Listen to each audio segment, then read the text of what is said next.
اعلم وفقك الله الله يوفقنا اوك الى ان تقوى الله المفرات انما تتحقق بفعل اوامر الله تعالى يا الله تزازوچن بمتكبر ነው ተቋም የሚገኘው ጫቱን በመብላት አይደለም يا الله ትእዛዝ በመፈጸም ብቻ ነው ተቋ ሊገኝ የሚችለው ይሄ ነው ቅድም ልገራቸዋለሁ በተለያየ ነገር ተቋ ገኘ የሚሉ ሰዎች አሉ ወጅትናቢ ነዋሂ እሱ የከለከለውን በመከልከል ነው ተቋ የሚገኘው وتقوى الله وصيه الله تعالى للاولين ለመጀመሪያዎቹም አላህ አድራ ብሏቸዋል ለመጀመሪያዎቹ ተውራትና እንጂል ለተሰጡ ሰዎች ናቸው ይላሉ ሁሉንም ያካትታል والآخرين እኛም ጭምር አደራ ተበለናል ምን በሚል كما قال تعالى الله لك الكتاب ይላል አላህ በርግጥ ቃል አስገብተናቸዋል እናትህ አባትህ ይሄን ነገር ልጄ አትፈጽም አላህን ፍራ ስትልህ ወይ ከሞተች ወይ ከሞተ የእናቴ ወሲያ የአባቴ ወሲያ አለብኝ ይባላል አይደል ولقد وصينا الذين اوتوا الكتاب على الله በርግጥ ከናንተ በፊት የነበሩ መጽሐፍት የተሰጣቸው ሰዎች ቃል አስገብተናቸዋል من قبلكم ከናንተ በፊት وإياكم እናንተንም አን ተቁላህ አላህን ፍሩ በሚል ቃል አስገብተናቸው የሰው ልጅ ሲፈጠር አላህ አለስቱ በረብኩም ሲላቸው ቃሉ በላ አንተ ነጌታ ነህ አሉ ቃል ገብተዋል ከተዘሩ በኋላ ሐሳባቸውን አቂዳቸውን ዘሩትና ተበተነባቸው ወቀድ ፈሰረ አብዱላህ ኢብኑ መስዑድ በርግጥ አብዱላህ ኢብኑ መስዑድ ተርጉሞታል ተቅዋ في قوله تعالى الله በተናገረው ላይ ኢተቁላህ ሐቀ ቱቃቲ አላህን ተገቢ የሆነ ፍርሃት ፍሩት የሚለውን ቃል አይውጣ ፈላ ይውሳ አላህ እሺ ሊባል ነው ላይታመጽ ወይዝከር አላህ ሊዘከር ነው በተለይ የአህለ ሱናዎች አንደኛውም ስራቸው እቺ ነች ይዘክራሉ የጧት የማታ ዝክር የቀን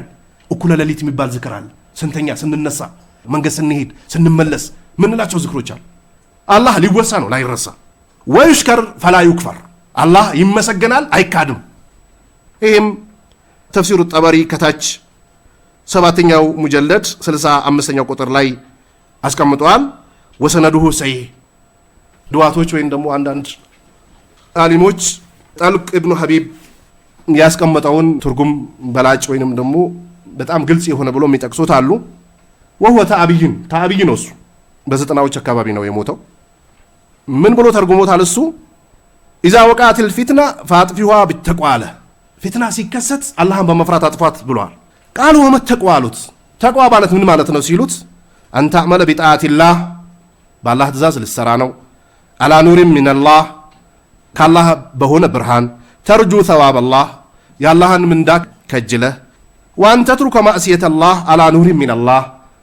አላህን ማመፅን ልተው ነው ከአላህ በሆነ ብርሃን ተኻፉ ኢቃብ አላህ የአላህን ቅጣት ልትፈራ ብሎ ጠልቅ ኢብኑ ሐቢብ ልክ ኢብኑ ቀይምም እንደጠቀሰው ነገር ግን ጠልቅ ኢብኑ ሐቢብ እርጃ አለበት ይላሉ አሊሞች ሙርጂእ ነው ይላሉ ኢብኑ ተይሚያም ተናግሮበታል ሰይድ ኢብኑ ጁበይርም ተናግሮበታል ሰዎች ራሱ አብሮት እንዳይቀማመጡ አስጠንቅቆበታል ስራ ከኢማን ውስጥ ሚካተት አይደለም ብሎ የሚል እምነት ነበረው አልአመል ላ ይድخሉ ፊል ኢማን ይል ነበር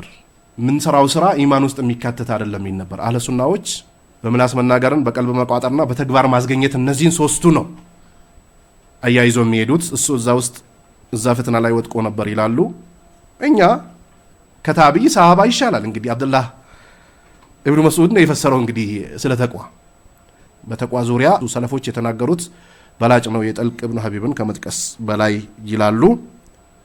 ይሄን ነው ለንይዘ የሚገባው ተከክለኛ ሱና ላይ የነበሩ ሰለፎች ያብራሩትን ልንጨምር እንችላለን ነገር ግን ያው ጠልቅ ኢብኑ ሐቢብ በዛች ላይ ይሽካል ነበረችበት ብሎ የሰለፊያ አሊሞች ይናገራሉ